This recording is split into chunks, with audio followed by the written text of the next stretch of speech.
امام جب ظہور فرمائیں گے، جو درود توسی میں قبلہ کہا جاتا ہے، صاحب دعوت النبویہ، یہ اس لیے کہا جاتا ہے کہ امام نبی کی طرح دعوت دیں گے. زمانہ ایسے گمراہ ہو گیا ہوگا جیسے نبی سے پہلے تھا، اور امام دعوت دیں گے. اور جو مؤذن آئے گا امام کے ساتھ، وہ مریم کا بیٹا ہوگا. اب یہاں پر آ کے ایک معرفت کا موتی ہے جو میں آپ کے حوالے کرنا چاہوں. سریلا نبی سب سے زیادہ داؤد تھا، لہن تھا ان کے پاس،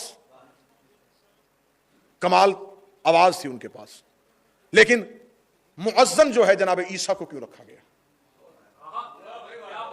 ملا علی متکی قاری اہل سنت نے کنز العمال میں لکھ دیا. شیعہ کتب کا حوالہ، سنی ایک کتاب کا حوالہ میں ممبر پہ دے رہا ہوں. ملا علی متکی نے کنز العمال میں قبلہ لکھا کہ جب رسول شب معراج گئے تو جو نماز 1.25 لاکھ انبیاء کو پڑھائی، اس نماز کی اذان کے لیے چوتھے آسمان پہ عیسیٰ کو ندا دی گئی کہ عیسیٰ اذان دیجئے. عیسیٰ نے 4 دفعہ اللہ اکبر کہا، اشہد ان لا الہ الا اللہ، اشہد ان محمد رسول اللہ کے بعد ملا علی متکی کہتے ہیں کہ جناب عیسیٰ نے پیچھے مڑ کے رسول کی طرف دیکھ کہا اور آواز دے گا، یا رسول اللہ، زمین پہ اپنا وزیر کسے بنا کے آئے ہیں؟ اب ہر چہرہ نہیں کھلے گا، ہر بات وہ نہیں بولے گا. رسول کو پوچھا گیا کہ یا رسول اللہ، زمین پہ اپنا خلیفہ کسے بنا کے آئے ہیں؟ فرمایا اسے ہی بنا کے آیا ہو جس کی وجہ سے تو گود مریم میں آیا تھا. اتنا کہنا جناب عیسیٰ نے کہا اشہد ان علی ولی اللہ. عیسیٰ نے ادھر علی ولی اللہ کی گواہی دی. اسی دن ڈیوٹی یہی سونپ دی گئی تھی. آج جیسے چوتھے آسمان پہ گواہی دی ہے، اب آخری کے ساتھ بھی مؤذن بن کے تو ہی جائے گا.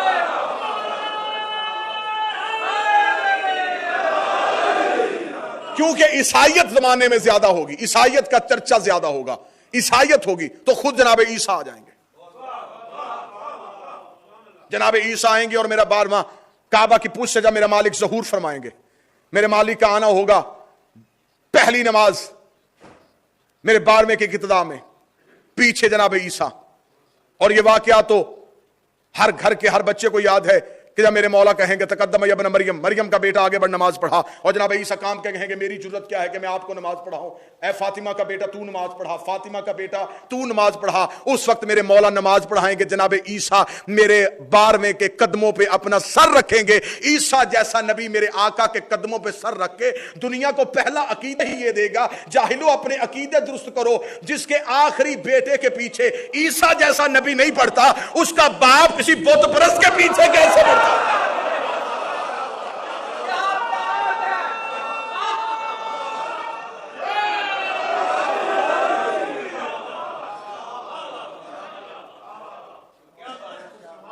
فرمایا اس دور میں مشکل ترین کام ہوگا اپنے عقیدے کا تحفظ کرنا. نت نئی دین کی ایجادات جنم لیں گی. اس دور میں میرے مولا نے فرمایا اب حکم معصوم بزبان معصوم یا نوکر ممبر سے بیان کرے. امام نے فرمایا کہ اس دور میں 2 طرح کے علماء ہوں گے، ایک علماء سو ہوں گے، ایک علماء حقہ ہوں گے. مولا اس دور میں حجت ہوگی کوئی نہیں، معصوم ہوگا کوئی نہیں، کیسے پتہ چلے گا کہ صحیح عالم کون ہے؟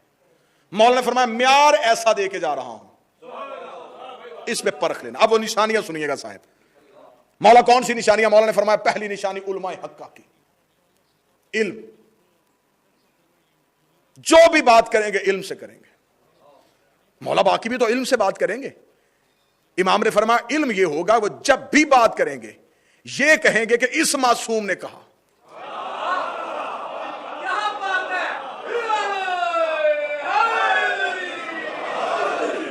اگر وہ یہ کہیں کہ میں نے یہ کہا،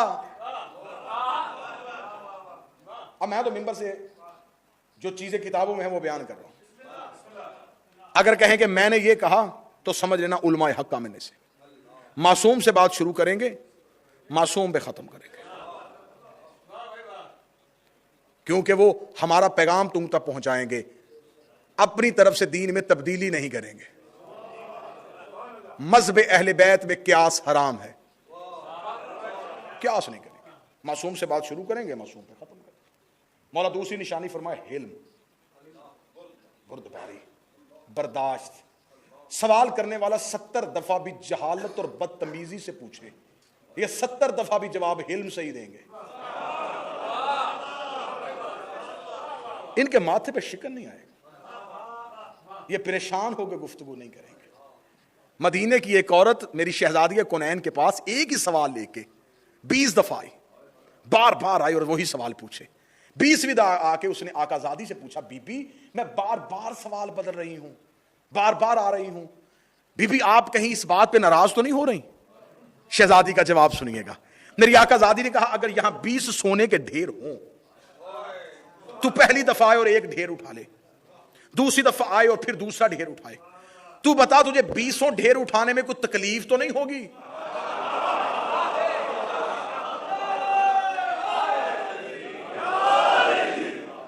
اسے فوراً کہا, بی بی کیوں تکلیف ہو سکتی ہے؟ بی بی نے فرمایا, بس ایسے ہی ہے, علم کے ساتھ کسی کو جواب دینا اتنی ہی نیکیاں کمانے کے مترادف.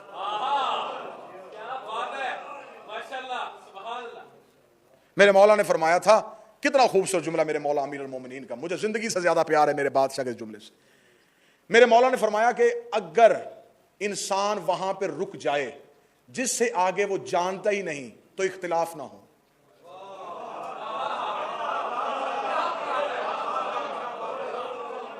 کیا کہنے, کیا خوبصورت جملہ ہے میرے مولا کا. اگر انسان وہاں پہ رک جائے جہاں سے آگے وہ جانتا ہی نہیں تو اختلاف پیدا نہ ہو.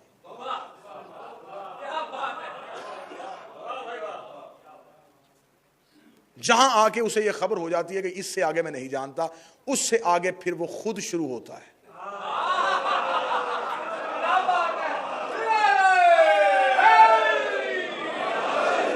جہاں خود شروع ہو پھر وہ نقص آ جاتا ہے.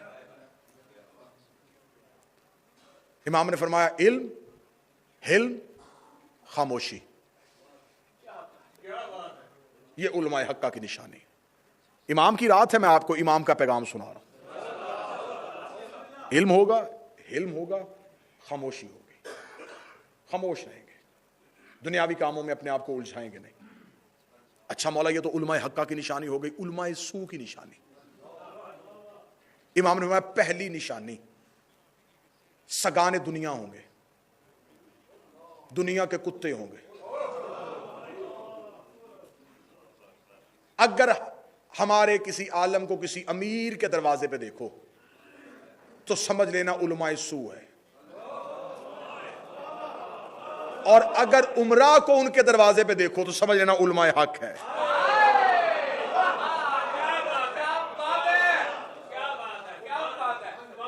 دنیا کی خاطر دین کا سودا نہیں کریں گے, دنیا کے طلبگار نہیں بنیں گے, ہمارا پیغام پہنچائیں گے, سمجھ لینا علماء حقہ میں سے. امام نے فرمایا دوسری نشانی امام نے فرمایا سب سے بڑی یہ ہوگی, جب بھی بات شروع کریں گے آل محمد سے شروع کریں گے, وہ علماء حقہ. اور جہاں بات شروع کرنے سے پہلے آل محمد کا تذکرہ نہ بلکہ غیر کا تعارف کروایا جائے. اب کاش ایک لمحے کے لیے آپ مجھے مہلت دیں تو میں اس سے آگے چلا جاؤں. آپ طرفین کی جتنی بھی کتابیں اٹھا کے دیکھیں, وہاں سب سے پہلے کا کالا ابی ہریرہ, کالا ابو سعید خدری, میں غلط کہہ رہا ہوں؟ کالا انس, کالا فلاں, کہیں بھی نہیں لکھا ہوگا کالا صادق, کالا امیر المومنین. یہ مکتب اہل تشیع ہے جہاں پہ غیر معصوم کو سند نہیں سمجھا جاتا. مولانا نے فرمایا علماء سو کی دوسری نشانی, غیر سے بات شروع کریں گے, غیر پہ ختم کریں گے, ہمارے ذکر سے دور بھاگیں گے. مولا تیسری نشانی کیا ہوگی؟ مولا نے فرمایا کہ شرک کریں گے. مولا شرک کیا کریں گے؟ اب میں ممبر پہ ہوں, باوضو ہوں, کتاب کا حوالہ میں دوں گا. مولا شرک کیا کریں گے؟ مولا وہ علماء ہو کہ اللہ کے سوا کسی کو شریک, اللہ کے ساتھ کسی کو شریک بنائیں گے. مولا نے فرمایا وہ کافر ہوتے ہیں جو اللہ کے ساتھ کسی کو شریک بناتے, جو مذہب کا لبادہ اٹھائے. مولا نے فرمایا ان الشرک ظلم عظیم, بے شک یہ شرک ظلم عظیم ہے. مولا یہ جو آپ ان علماء کے بارے میں کہہ رہے ہیں وہ کون سا شرک ہے؟ فرمایا جو 14 کے مقابلے پہ کسی کو لائیں گے وہ شرک کریں گے. مولا نے اگلا جملہ کہا، مولا نے فرمایا کہ اللہ نے ہمارے جد علی کو ولایت کے ساتھ ممتاز کیا ہے، اور اس برتری میں اگر کوئی کسی کو شریک بنائے تو سمجھو وہ شرک کر رہا ہے۔ اور مولا کا یہ فرمان ہے، مولا نے فرمایا، ایک شخص نے مولا کو خط لکھا تھا، مولا جس بادشاہ کی ہم بات کر رہے ہیں اسی میرے صاحب کو، حضرت کو خط لکھا، اور خط میں لکھا کہ مولا میں اکثر آپ کے شیعوں کو دیکھتا ہوں عمل سے دور ہوتے، اکثر آپ کے دشمنوں کو دیکھتا ہوں وہ عمل سے محبت کرتے، مولا اس کی وجہ کیا ہے؟ امام نے توقی کا جواب لکھا، امام نے فرمایا کیا تو خدا کے اس اصول کو بدل گیا ہے؟ کیا تو قرآن کی اس آیت کو بھول چکا ہے کہ قیامت والے دن حسنات کو سیئات میں بدلا جائے گا، سیئات کو حسنات میں بدلا جائے گا؟ پوری ذمہ داری کے ساتھ میں ہر بہر ممبر سے ادا کر رہا ہوں، مولا حسنات سیئات کے ساتھ کیا؟ مولا نے فرمایا ہمارے دوستوں کے گناہ ہمارے دشمنوں کی نیکیوں سے تبدیل ہوں گے۔ میں ممبر میں دعویٰ کروں گا، میں دلیل لے کر، چہرے پہ پریشانی نہیں لے کے آنی، میں اپنے دوستوں کے گناہ دشمنوں کی نیکیوں سے بدلیں گے، دشمنوں کی نیکیاں محبین کے گناہوں سے بدلی جائیں گی۔ اس کا یہ کیسا عدل ہے، نیکیاں وہ کر رہے تھے، لکھ ان کے کھاتے میں کیسے گئی؟ اب جواب سنیے گا، جواب بتائے گا کہ میں امام کی زبان سے نکلا ہوں، مولا نیکیاں انہوں نے کی، چلے تیرے محبین کے کھاتے میں کیسے گئی؟ امام نے فرمایا اگر برتن نجس ہو اس میں ڈال دیا جائے دودھ، اب بتاؤ وہ دودھ نجس ہے یا پاک ہے؟ مولا نجس ہو گیا، فرمایا دودھ تو پاک تھا، نجس کیسے ہو گیا؟ فرمایا برتن جو نجس تھا، فرمایا جب ظرف ہی نجس ہو پھر عمل فائدہ نہیں دے سکتا۔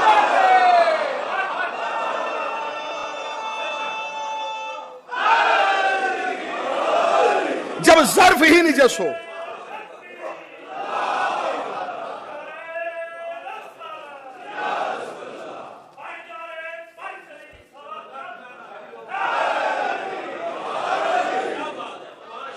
جب برتن ہی نجس ہو، جب ظرف ہی نجس ہو، پھر اب بولو یا نہ بولو، میں اگلا جملہ اپنے عقیدے کی بلندی پہ جا کے کہنے لگا ہوں، دشمن علی پڑھتا نماز ہے لکھا جھوٹ جاتا ہے،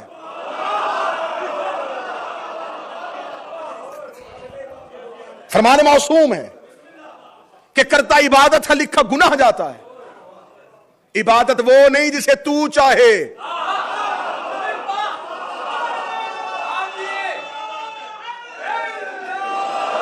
اگر خدا نے صرف سجدے ہی لینے ہوتے ابلیس کافی تھا۔ اچھا مولا تو پھر یہ جو آپ نے کہا کہ برتن نجس ہو تو جو چیز بھی ڈالی جائے وہ نجس ہو جاتی ہے، تو پھر یہ جو آپ کے محبین کے گناہ نیکیوں میں بدلے جائیں گے، مولا اس کی دلیل کیا؟ اب وہ دلیل بھی سنیے گا۔ امام نے فرمایا ایک برتن میں شراب ہو، نیچے آگ جلا دی جائے،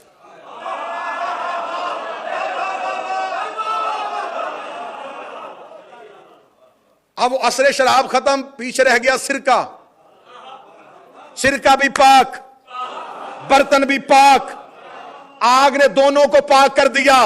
فرمایا ہمارے محبین کے سینے پہ ہماری محبت کی آگ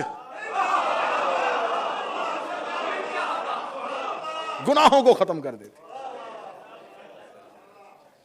لیکن مولا نے فرمایا کہ ہو ہمارا شیعہ، شیعہ کی علامت کیا ہے؟ مولا نے فرمایا شیعہ کی علامت ہو ایک دل میں دو چیزیں رکھتا ہو۔ اب یہ مولا کے فرمان میں مولا کی توقیحات آپ کو پڑھ رہا ہوں، 3-4 میں یہ تحفے لے کے آیا تھا، میں پہنچاؤں۔ مولا آپ کے شیعہ کی علامت کیا؟ مولا فرمایا ایک دل میں دو چیزیں رکھتا ہوں۔ مولا کون سی؟ فرمایا آدھے حصے میں خوف رکھتا ہوں، آدھے میں امید رکھتا ہوں۔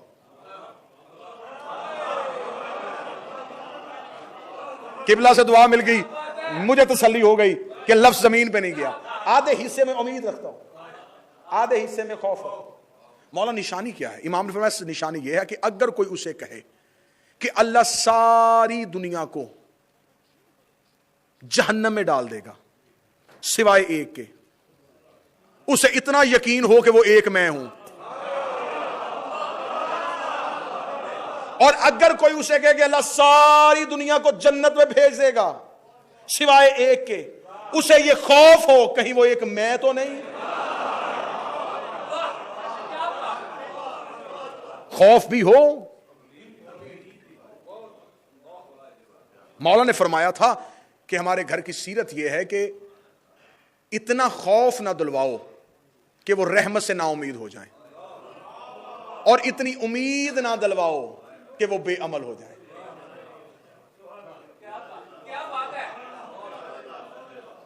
ملاقات امام سے کیسے نہیں ہو سکتی؟ ملاقات ہو سکتی ہے۔ اب طریقہ ملاقات سنیے گا اور اجازت دیجیے۔ امام سے ملاقات، امام ہمارے دور کی حجت، ہم اس مولا کی رعیت ہیں۔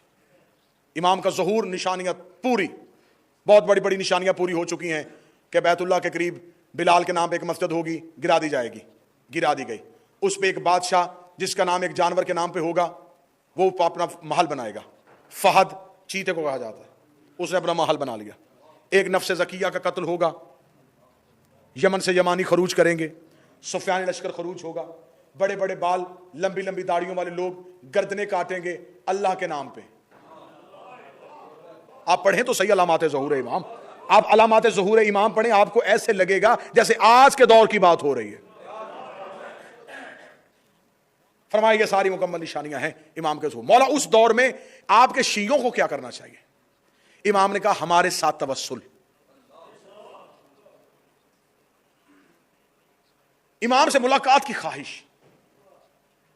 مولا آپ کے ناصر ہونے کے لیے، آپ کا سپاہی بننے کے لیے سب سے زیادہ ضروری کیا ہے؟ امام نے فرمایا سب سے زیادہ ضروری یہ ہے امام سے ملاقات کی تمنا۔ ملاقات کی تمنا دل میں ہو، کاش میں مولا سے مل لوں، کاش میں مولا سے مل لوں۔ فرمایا بس وہ کاش ذہن میں لے کے آئے، ہم مل لیں گے۔ لیکن وہ کاش لے کے آئے۔ کاش ہے حسرت کا نام، حسرت امید کو پورا کر دیتی ہے۔ امام نے فرمایا حسرت ہو اور پھر یقین ہو کہ میرا مولا مجھ سے ملے گا۔ جیسا کہ ایک شخص نے کتابوں میں ساری نشانیاں پڑھی کہ امام کہاں پہ ہوتے ہیں، چلا گیا جگہ جگہ جہاں جہاں نشانیاں تھیں وہاں پہ چند دن گزارتا 6 ماہ ہو گئے۔ 6 ماہ ہو گئے امام سے ملاقات نہیں ہوئی۔ کبھی کربلا میں، کبھی بقیہ جائے، کبھی مسجد کوفہ میں بیٹھے، جگہ جگہ ہونے کے بعد جب امام سے ملاقات نہیں ہوئی تو آخر تنگ آ کے یہ سوچ کے گھر کی جانب چلا کہ اب تو بچے بھی مقروض ہو گئے ہوں گے، اب تو گھر کا چولہا بھی بند ہو گیا ہوگا، پیچھے بچے بھوک سے مر رہے ہوں گے۔ یہ سوچتا ہوا کربلا سے نکل رہا تھا، یہ ایک شخص اس کے ساتھ نکلا۔ زیارت امام کو آئے تھے، واپس جا رہے ہو؟ واپس جا رہا ہو۔ کہاں سے جاؤ گے؟ خشکی کے رستے یا فرات کے رستے؟ کہنے لگا میں بصرہ کا رہنے والا ہوں، میں خشکی کے رستے جاؤں گا۔ آپ کہاں سے جائیں گے؟ اس شخصیت نے کہا میں جاؤں گا فرات کے رستے سے۔ اچھا تو بصرہ جا رہا ہے تو وہاں پہ جانا، وہاں پہ ایک اوزان نامی شخص ہے، اس کو میرا ایک پیغام اور ایک میری امانت دے دے گا۔ اس نے کہا جا تو اسی شہر میں رہوں، امانت جو ہے وہ دے۔ انہوں نے 400 دینار ہاتھ پہ رکھے، فرمایا اس کے گھر جانا، اس کے دروازے پہ دستک دینا، وہ اندر سے نکلے گا، اس کے ہاتھ خون سے بھرے ہوئے ہوں گے، پریشان نہ ہونا، وہ اندر جانور ذبح کر رہا ہوگا۔ اب دیکھیں معرفت ہوتی ہے، وہ جانور ذبح کر رہا ہوگا، اسے سلام کہنا، سلام کہہ کے یہ 400 دینار اسے دینا۔ 400 دینار پکڑ کے اگر وہ پوچھے کہ تجھے کس نے دیے تو کیا کہوں؟ کہنا کہ حقدار نے تیرا حق اپنے ذریعے سے تجھ تک پہنچایا ہے۔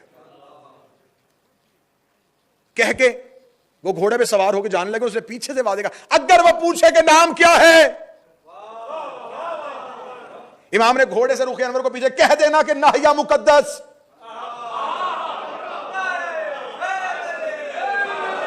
میرے مولا کا نام ہے ناہیہ، ناہیہ مقدس امام کا نام ہے، زیارت ناہیہ، نوحہ پڑھنے والا۔ ناہیہ مقدس سے سلام بھیجا ہے، سوچ کے چلا گیا، بصرہ پہنچا، دروازے پہ دستک دی، اذان کا گھر پوچھا، دروازے پہ دستک دی، اندر سے اذان نکلا، ویسے ہی ہاتھ خون سے بھرے ہوئے۔ اب اس کے ہاتھ خون سے بھرے، اس نے باہر اجنبی کو دیکھا تو ہاتھ چھپانے لگا، اسے کہنا پریشان نہ ہو، مجھے پتا ہے تو جانور ذبح کر رہا ہے۔ خوش ہو کے متوجہ ہوا، اچھا تو کیوں آئے ہو؟ کہنے لگا یہ 400 دینار ہیں، کربلا سے آ رہا تھا، کسی نے تیرے نام دیے۔ کس نے دیے ہیں؟ پتہ نہیں، کہہ رہا تھا کہ اس سے کہہ دینا کہ تیرا حق میں نے حقدار کے ذریعے سے اپنے ہاتھ سے تجھ تک پہنچایا ہے۔ نام پوچھا تو کوئی ناہیہ مقدس کہہ رہا تھا، ناہیہ مقدس کا نام تھا۔ الٹے پاؤں وہ اندر گیا، اندر جا کے وضو کیا، وضو کا کے دروازے پہ آ کے ہاتھ جوڑے، ہاتھ جوڑے، مجھے وہ آنکھیں چومنے دے جس سے تو نے مولا کو دیکھا ہے، مجھے وہ ہاتھ چومنے دے۔ اس نے کہا کس مولا کو دیکھا ہے؟ اس نے کہا عزت امام کی قسم ہے، ابھی اسی رات تو میں نے مولا سے کہا تھا کہ مولا مجھے 400 دینار چاہیے، ایک ہی رات میں دعائیں سن لی بطول کے بیٹے۔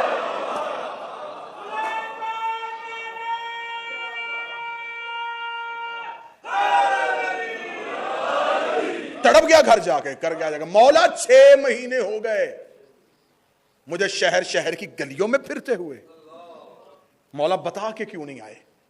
روتا ہوا بستر پہ سو گیا، یا ناحیہ مقدس کا ہاتھ اس کے سر پہ آیا، امام نے بیدار کیا، لبیک یا حجت کہہ کے اٹھا۔ امام نے فرمایا اسے گھر بیٹھے کو اتنا یقین تھا کہ میں بھیجوں گا، اس نے دوسری آس نہیں رکھی، اس نے میرے علاوہ کسی سے مانگا بھی نہیں، کسی اور کے دروازے پہ نہیں گیا کہ اگر مولا نہ بھیجے تو تو دے دینا، اسے پتا تھا کہ میں بھیجوں گا۔ اور تو 6 مہینے میں کسی ایک شہر میں رکا ہی نہیں، تو مجھے دنوں میں تلاش کرتا رہا۔ امام نے کہا میں ملاقات کرتا ہوں معرفت کے مطابق، کوئی مجھے کتنا سوچتا ہے۔ 313 کی ایک نشانی بتائی جاتی ہے، اس کے بارے میں ایک بات ضرور کہوں گا۔ 313 کہا جاتا ہے اور اکثر فوراً اگلا سوال یہ آتا ہے کہ ابھی 313 ہی نہیں ہوئے، تو وہ 313 کی جو بات ہو رہی ہے حضور، وہ 313 امام کے لشکر کی نہیں، امام کے لشکر کے کمانڈر کی تعداد 313 ہے۔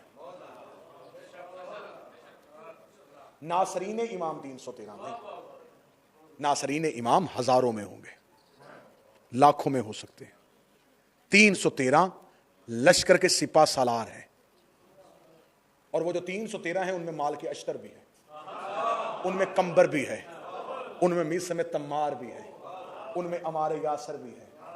یہ ہے میرے مولا کا لشکر۔ مال کے اشتر کا سٹیٹس کیا ہے؟ یہ مولا علی کی فوج کا چیف آف آرمی سٹاف ہے، جو وہاں سپاہ سالار ہو یہاں سپاہی ہے۔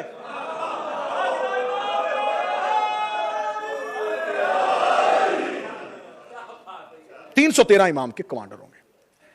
ان 313 جو امام کے سپاہ سالار ہیں ان میں 50 تعداد ہے خواتین کی۔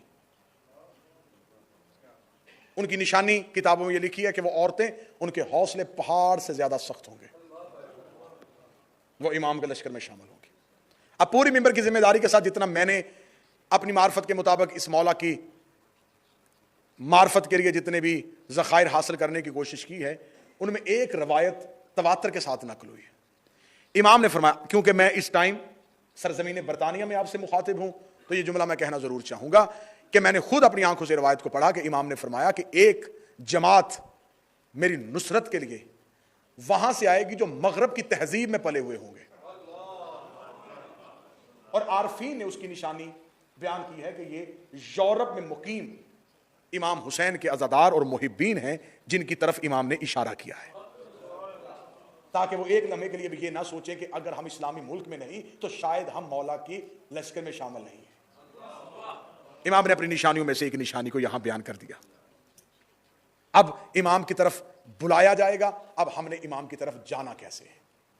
وقت بہت زیادہ ہوگا لیکن مجھے 5 یا 7 منٹ کی اور مہلت دیں گے تاکہ میں اپنے بات سکوں۔ زمانے میں ظاہر ہوں گے نشانیاں، تفصیلات کا وقت نہیں، کون کون سی نشانی جو پوری ہو چکی۔ امام آئیں گے، اذان ہوگی، امام کے آتے ہی سائنس کا پہیہ رک جائے گا، یہ سائنس کی ساری ترقیاں دم توڑ دیں گی۔ پیچھے سے زیادہ وولٹیج آ جائیں تو آگے لائٹ جل جاتی ہے۔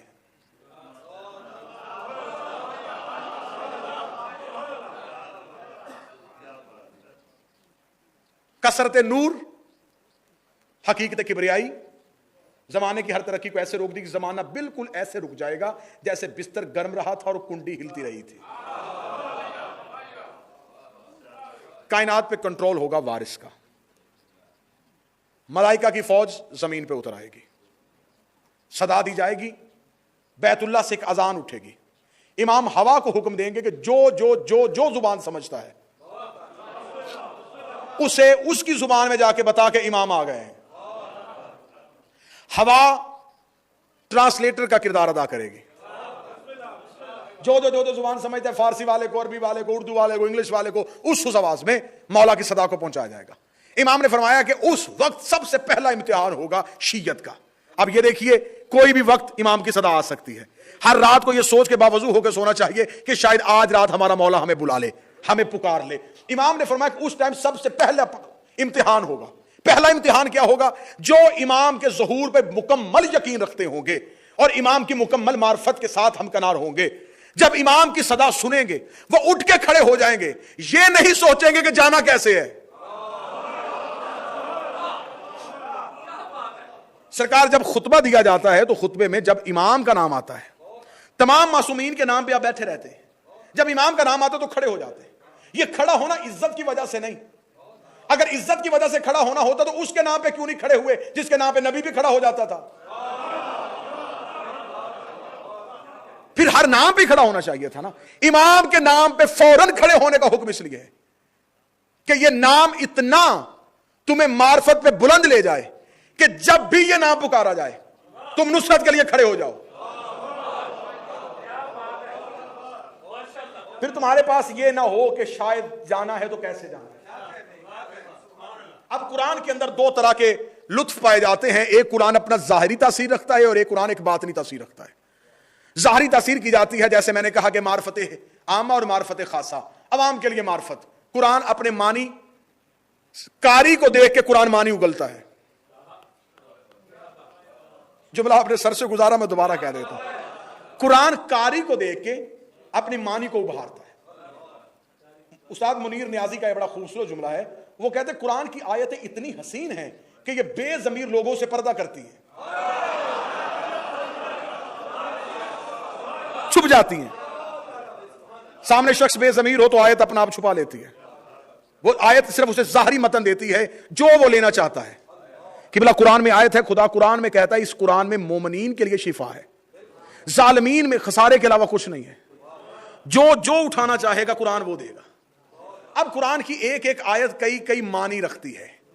اب جیسا کہ سورہ جمعہ میں ایک آیت آتی ہے, اس آیت کا ایک ظاہری ترجمہ یہ ہے کہ جب تمہیں جمعے کے لیے بلایا جائے تو اپنی خرید و فروخت کو چھوڑو اور ذکر کی طرف دوڑو.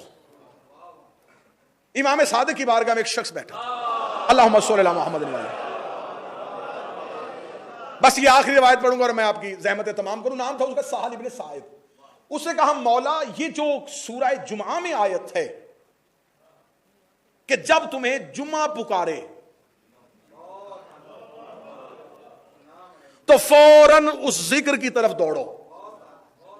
مولا اس میں یہ کیوں نہیں کہا گیا کہ جب تمہیں جمعے کی اذان کی بلائے, نودی الصلاۃ میں یوم الجمعہ, تمہیں جمعہ پکارے اپنی طرف. اذان اور ہوتی ہے, ندا اور ہوتی ہے. قرآن میں اذان کا لفظ موجود ہے, لیکن یہاں کہا گیا کہ جب تمہیں جمعہ بلائے تو پھر فوراً چھوڑ دو اور ذکر کی طرف دوڑو.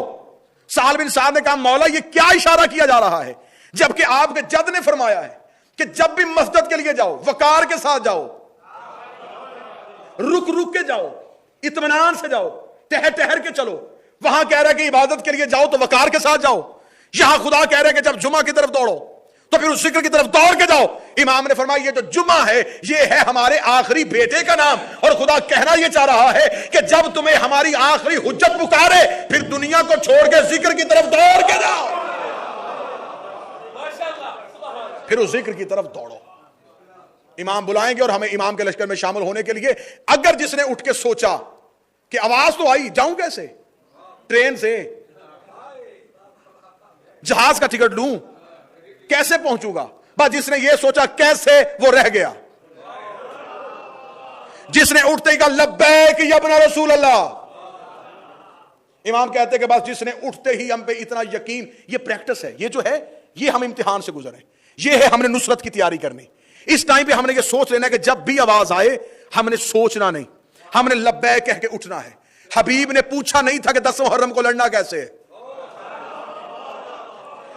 ایک رات امام حسین نے جو کربلا کے 72 کو بلایا تھا, یہ اپنے آخری بیٹے کے انقلاب کی تیاری امام دکھا رہے تھے.